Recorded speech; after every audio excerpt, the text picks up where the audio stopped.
Hello, welcome to this TSheets tutorial through Zoom. Today I'm going to be showing you how to input your time into the new timesheets.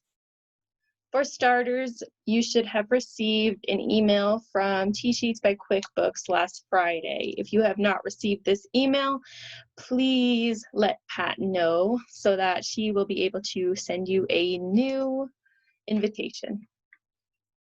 So what you're going to want to do is accept the invitation. First step. As you can see, I was brought to a new screen that says that my invitation has expired, but that's because I have already created my account. In case you have not created an account, you will be brought to a new page.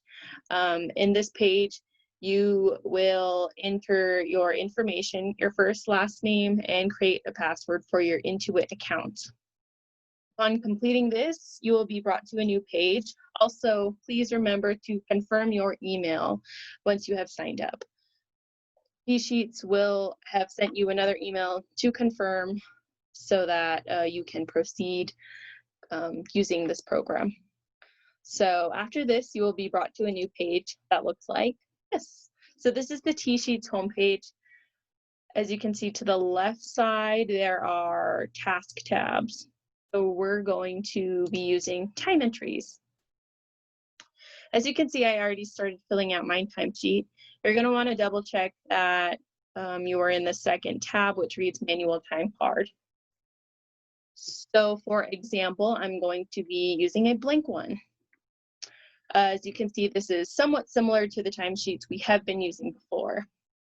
So what you're going to want to do is under the customer column, you will see that there are different blank spaces that read no customer.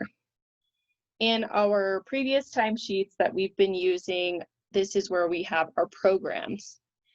So what you're going to want to do next is click on the no customer link and then click on the Nixa program. And you are going to do the same thing for the second row, first column. Click on no customer and then click on NTTC. Does it look familiar? I hope it does.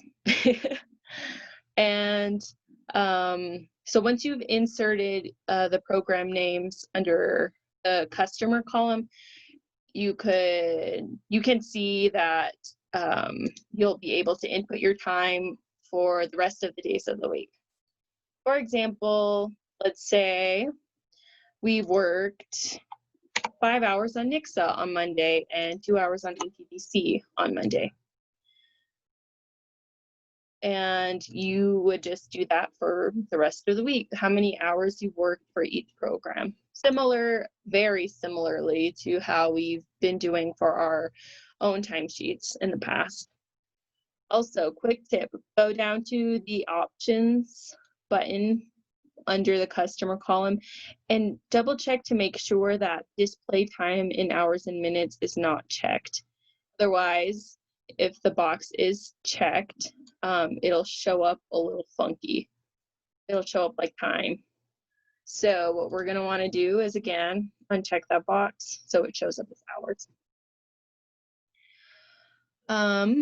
So for example purposes, this is what our timesheet will look like, just to make sure that you are within the amount that you were in within the time period for that week.